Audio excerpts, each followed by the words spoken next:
Welcome back to Movie Guru Media, and today we're diving deep into episode 8 of From, where we're served up with revelations, mind bending twists, and tantalizing questions. Now, if you've been following the show, buckle up because this episode takes the story to a whole nother level.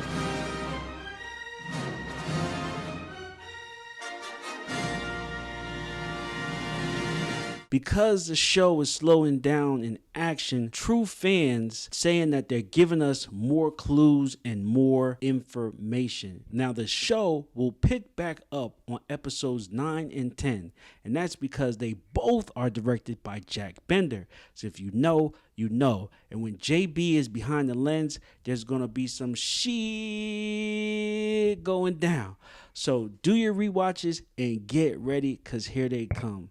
Now, on this breakdown, I'm going to go over the most important facts from the show, which is, believe it or not, Julie's storyline. Then the info we get from Victor, and of course, all the turmoil we see Fatima going through. Now, this is going to blow your mind, but Julie, is she From's true hero?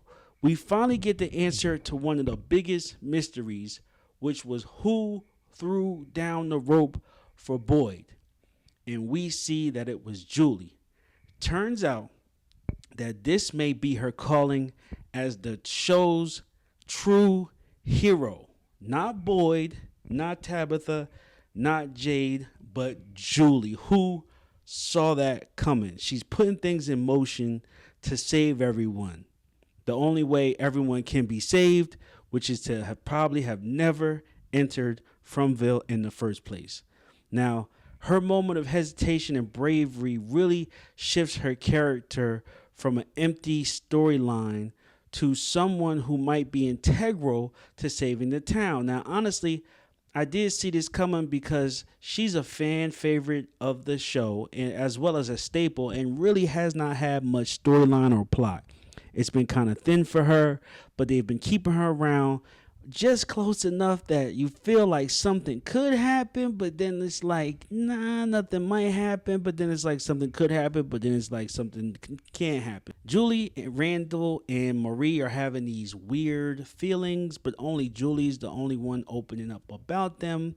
Here, and Randall coincidentally ends up at the ruins, feels some sort of energy in episode 7, but Randall punks out, of course, acting, Mr. Tough Guy, but never wants to do anything other than talk.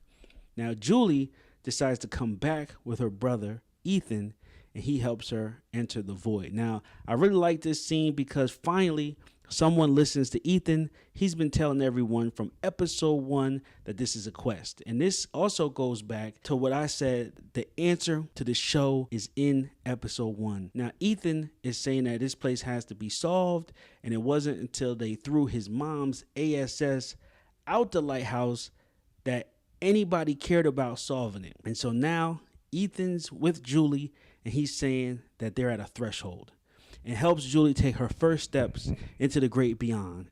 And when she takes her first steps, she appears in a dungeon looking at herself from when she was trapped and chained to the wall with Randall and Mari. And then it's sort of, but she's not really there. And then she flips back to another scene in that same dungeon. She sees Martin. And then we finally see it. Martin says to Julie that he'll need the rope. She says, who is that? And she just throws down the rope blindly, doesn't look in. Now, I don't want to say this, but I'll say it anyway. I think this is a reshoot. I think 100% they did this to close a plot hole. I think they had Boyd in the well. How does he get out? He climbs out somehow as a rope, and never thought more into it. But we've been talking about this literally for 1 to 2 years about who threw the rope. Who threw the rope? And I think the writers last week decided to double back and fill in this plot hole. And they had Julie, this timeline, and had her through down the rope. Because how, when, and why? I guess now we know why.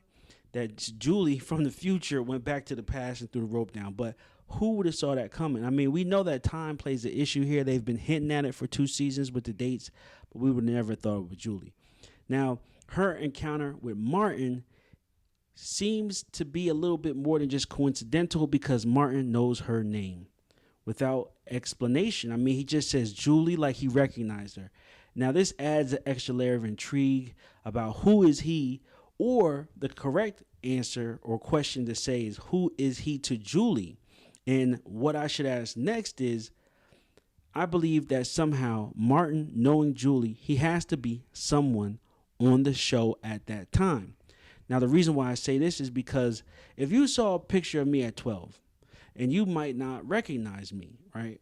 But you would if you were around me when I was 12. So for Martin to recognize her then at that time, he has to have been around her at that time. So it has to be somebody on the show.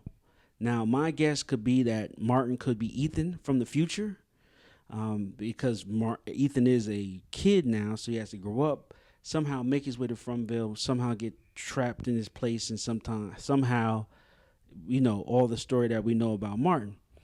Now, I do believe this is the same space, which is why Tabitha can go from the lighthouse to Maine, but not necessarily at the same time, right? Because we've all heard that it's a pocket dimension, and the rules of the story is once they put it in the story, it becomes canon, and we have to go by the facts that are presented with us. We can't just say what we think it is or fill in the blanks ourselves.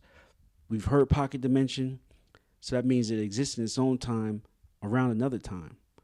And that's exactly what I think is going on. And that's how Tabitha can come out the pocket dimension into whatever time it is and go back, because it occupies the same space, but not the same time. Now the real question, with the question of time coming up, are we seeing an alternate timeline, or is it some kind of nightmare? Because we see Julie's body on the ground, shaking, having those convulsions, but then we see her in the ruin structure, and we're guessing that's her mind somewhere else. And then they pull her out of that area and she comes back.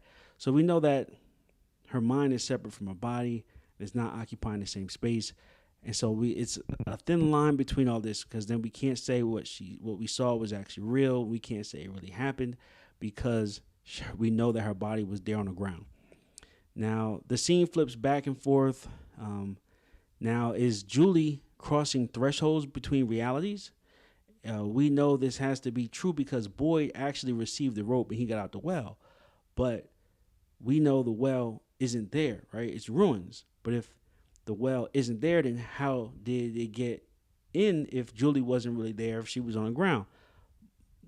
So we go into this loop about what's real and what's really not. And so, but you see where I'm going with this. Is any of it really real? Still don't know. But I do want to point out that if From starts legit messing with time loops, it's going to end up being just like the Flash and Flashpoint paradox. If you guys are familiar with that, Flash tries to go back to save his mom, but ends up destroying the future. So if Julie's going to start flip-flopping between trying to prevent different things, it's not going to work. And that could be what is going on in season 4. But let's hope that Julie doesn't go into that. But let me know what you guys think about Julie and her time skipping, her Flashpoint paradox, in the comments, and we'll see what goes on in episodes 9 and 10. Now, the next very important scene is Victor and him trying to get Jasper to talk. He's been harassing Jasper for 2 to 3 episodes now, but he came to the realization in an episode standout sequence. We learned some very eerie details from Victor. So what does Victor say? Well, he tells us about the children who died in the dark, a story that feels like it's central to the town's curse. Now, the children's place their hope into the roots of the trees, which are the faraway trees and the bottle tree, which is the symbol. So does it make sense now? Do you understand? We saw in season 2 when Jade looked up, he saw the kids on the altar and he saw the symbol. And that is exactly what it was. The symbol was the roots of the trees, and the kids put their hope into it. And that's how they can depict who goes where and what. And then the boy in white is given the clues to how to solve and free the children. And that's literally what the whole show is about. And I mean, I'm in Facebook groups and I read the comments and hear what people say. And there's so many people who are saying the show's not giving any answers. And this is it. They're literally giving all the answers away in this episode. Who threw the rope? What is the symbol? What is the kids? What happened to them? The only thing we don't know is what happened to Christopher. Now, this next bit of information, I'm betting the majority of people missed this and did not make the connections. But Victor said it wasn't Jasper that told Christopher, but in his flashback in this episode, it was the boy in white, which was how Victor was able to hear the conversation. Now, if it had just been Jasper, then the conversation would have only been in Christopher's head. But since the boy in white was there, Victor could hear the conversation. And then Victor says he goes and tells his mother, and then Eloise told him where his mother went. Now, that's conflicting storylines. And so, from what I can deduce from this conversation, for them to show us one storyline with Victor of just him by himself, then remember he had a sister, then adding his sister to it, then saying his sister told him where the mother went, then him saying it was Jasper, then him saying it was him, we know that Victor's lying. Victor is not telling any of the truth. Victor is lying through his teeth about all this stuff. Now, why would he do that? Victor said it wasn't Jasper that told Christopher, but it was the boy in white, which was how Victor was able to hear the conversation. And then, which also means that there wasn't Eloise that told Victor where his mother went, but it was him himself. So what does that mean? Even though we see her in a flashback, it means that Eloise does not exist. And what else does it mean? Are you guys ready for this? Are you ready? It means that Victor was the person that was talking to Christopher because Victor is the boy in white. That's exactly what it means. And it was him that was talking to Christopher. And because Victor is the boy in white, that is how he survived for 40 years. Do you guys get that? Round of applause, please. A round of applause. Thank you very much. Now, we have seen some posts and pictures on Facebook where a kid playing the boy in white, his name was changed to Victor. Now, I originally thought this was just from a certain page that might have deduced this on their own. It wasn't from IMDb. I only try to stick to the IMDb page. And if you go to the IMDb page, it does say the boy in white, does not say Victor. So we have to go with that. I hate to also tell you guys this, but we're coming to the close. We're coming to the end of the boy in white storyline as far as the mystery. We're learning more and more facts. Of course, there's a couple more things to learn. But John Griffin in a behind-the-scenes clip said this was the end of the beginning. So we're coming to a new chapter, which is, from what we're all figuring out now, is the Man in Yellow.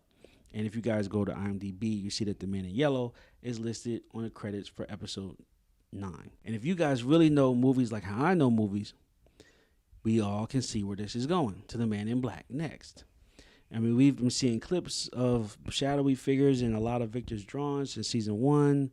People that have been covered in all black. And there's the one picture of the guy all black and the red eyes.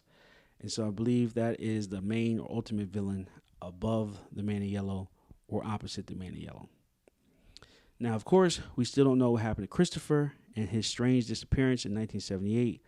But it's said that he got upset and didn't want to go through the bottle tree. And so does that mean that Christopher, killed everyone in the town that could have possibly went through the bottle tree? Is that what's going on? So, no one could have gone home because he didn't want them to leave. I mean, we don't know. But hopefully we get this last bit of information on what happened with Christopher and as far as the boy in white. Now, the last part that I'm going to cover, because like I said, if you guys want to look at the other information or find the other pieces, you guys can just watch the full episode. But I'm trying to find the crucial details that's going to help us figure this stuff out. And a lot of this stuff I'm starting to realize is just red herrings and filters. So I want to tie in Fatima's storyline and the dark turn that it takes with her and what's going on with Elgin. Now, finally, we're left with Fatima's descent into the dungeon. She did run. Ellis took her to his dad, of course. Boyd takes her to the house in the woods. Elgin comes to the house in the woods, tells her that Ellis told him to get her and meet her, to tricks her to get into the basement. And then that is pretty much, I'm sure, the last place that she's going to be seen, possibly found. We already seen that there was a dead body down there, and she's probably going to be the next one. Now, there is some questions left that we're asking. Is Elgin truly the evil force here, or is he possessed? Is he under the influence of the Kimono Woman? And is the Kimono Woman even a part of this place called Fromville? I mean, how crazy would it be if Elgin was already possessed before he came there and brought some other sort of evil spirit, and this evil spirit is either working with or working to fight against the creatures in the boy in white and now the man in yellow? So I think this is going to be an interesting development, and I think soon we're going to see what truly happens to Fatima. Is she turned into a creature, a Wendigo, like I said, or is she really having a baby? Now, of course, this cliffhanger leaves us on edge, questioning who's in control and what twisted surprises the town has yet to unveil. So there you have it. Episode 8, guys. Hope that you guys understand what I'm talking about. I hope you guys feel that we've actually got some answers. And of course, I would love to discuss with you guys as this episode ends. Now, these mysteries are deepening. The characters are reaching their breaking points, and alliances are being questioned. So let me know, guys, in the comments here what your theories are on the Red Rocks, about Julie's hero journey, Elgin's potential possession, and let's chat in the comments below. And of course, last but not least, please remember to like and subscribe. It really means a difference on my channel. And of course, if you guys want to participate, we're doing the From Trivia every Sunday after the MGM app premiere of the episode.